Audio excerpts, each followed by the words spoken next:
We rely upon that which is authentically established. We left off with two great victories for Islam, and neither one of them were military victories. This was the Islam of Hamza radiallahu anhu ibn Abdul Muttalib, and the Islam of Umar ibn Khattab radiallahu anhuma. Umar radiallahu anhu and Hamza radiallahu anhu entering Islam was a great victory for Islam. For us as Muslims, we're not just worried about military conquest or conquering lands. No, the whole point is to connect the ibad, the people, the makhluk, the creation, to the Khaliq, to the Rabb, to the Lord. So when somebody enters Islam, that's a great victory. It's a great thing for them, and it's a great thing for the ummah. Umar ibn Khattab radiallahu anhu, when he entered Islam, we talked about this last time, he was physically attacked and he fought off the Quraysh and they were beating him. And he said, if only we were 300, nobody could overcome us. And he was sitting there and they were attacking him and he was taking it. And this is very interesting from the farasa, from the insight or the foresight of Umar ibn Khattab. Rasulullah sallallahu alayhi wasallam told us that Umar is a man who has farasa. He has that ability that Allah shows him signs. And when we look later in the seerah, in Badr, you will be around 300. And you see that Allah gave them the victory. And it's interesting that this was now, even before Hijrah, and he mentions the same number. The Quraysh, and this is mentioned by Imam al-Bukhari in his Sahih, under the Manaqib al-Ansar, Abdullah ibn Umar radiallahu anhu reports this hadith. And he says that the Quraysh, they didn't let it go. Because as we mentioned, Umar, he challenged them.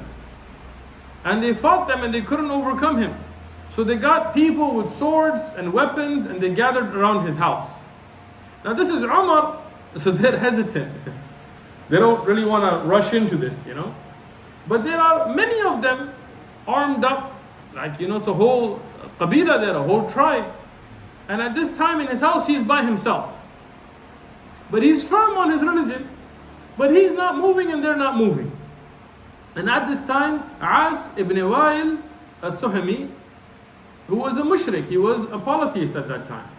And he was a very respected person amongst the Quraysh.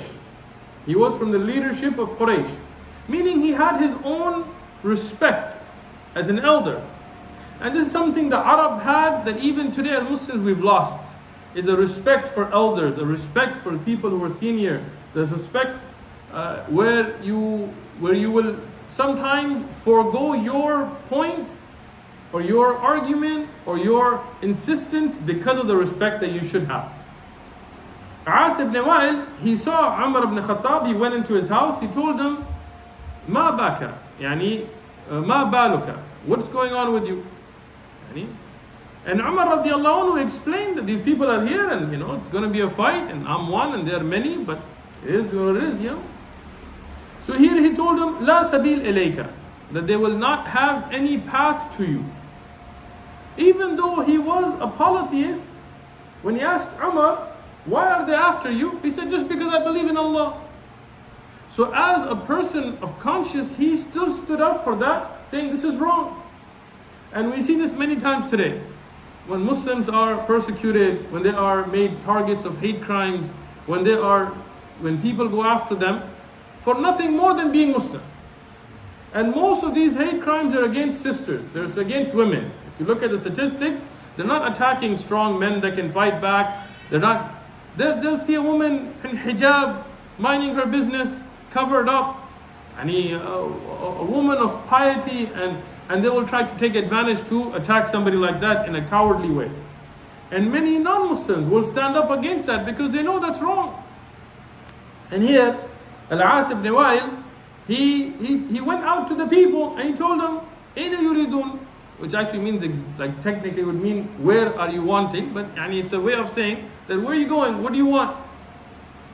And they replied, yurid hada rajul, this man, Ibn al-Khattab. They didn't even call him Umar, they called him Ibn al-Khattab. Alladhi sab'a, the one who has become a sabi. What is a sabi? Sab'a, they would use it as somebody who became Muslim. When you became Muslim, alhamdulillah, aslamna. We submit ourselves to our Creator. But the people of Kufr, they always want to give their own titles to you. And you will be a Muslim, but they'll call you an extremist, even though you're not doing anything extreme. You're praying, you're fasting, you're living your life as a productive citizen. No, they're extreme. Why? What extreme? You get a Muslim who just minds their business, prays his prayers, go to the masjid, women who wear their hijab, they don't steal, they don't lie, they don't kill, they're living as very productive citizens, and people have this campaign, no, we have to get rid of them. Why? Because when you know that the truth is there, you have to make up some falsehood to accuse with. Right? Today you will want to follow the Quran and Sunnah. You're not a part of any hizb, any group, any sect. You want to follow what's right from what is revealed in the Quran, what is established in Sahih Ahadith, what the Sahaba and the Salaf were upon. What they call you, huh? Wahhabi. What's a Wahhabi? There's no such thing. They're just a made-up term. Huh? They're just make up a term. Yani some people call themselves Sufi. They say, I'm a Sufi Muslim. Some people call themselves Ahmadis or Ismailis or this or that. You'll never see anybody go around saying, I'm a Wahhabi. No, those people want to split. I'm a Shia Muslim, I'm a this Muslim. They want to hyphenate Islam. But we say we are Muslim, alhamdulillah. But when you want to stick to what's right, they have to throw a label on you. And at that time, they had the label, and at this time we have a label. Until the day of judgment, the tricks of shaitan are the same. So what did As ibn Wa'il said? La sabil ilayhi.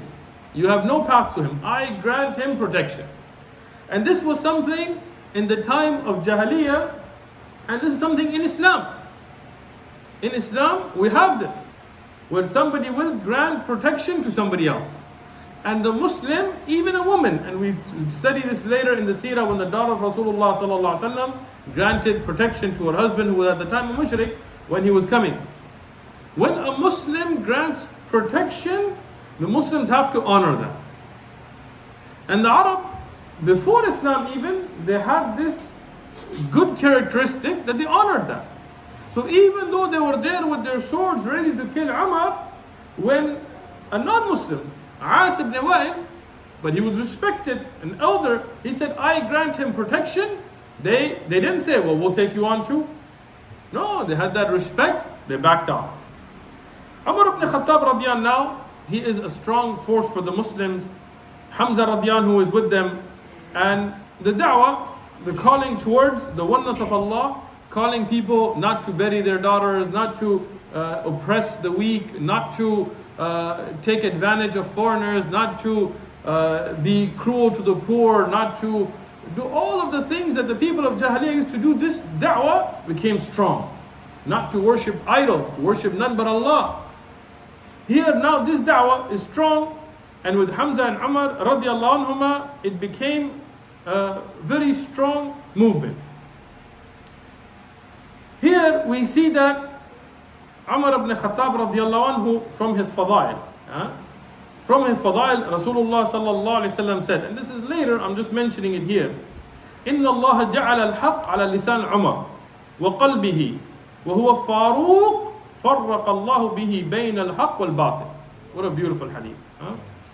Rasulullah sallallahu alayhi wasallam said, verily Allah has put the truth upon the tongue of Umar, Sahih hadith, and upon his heart. And those who disrespect Umar ibn Khattab, they should go back and read the words of a Nabi alayhi salatu wasalam. What did the Prophet alayhi salatu wasalam, authentic narrations, we're not using weak narrations, say about Umar radiallahu anhu, and what the people try to fabricate. Okay?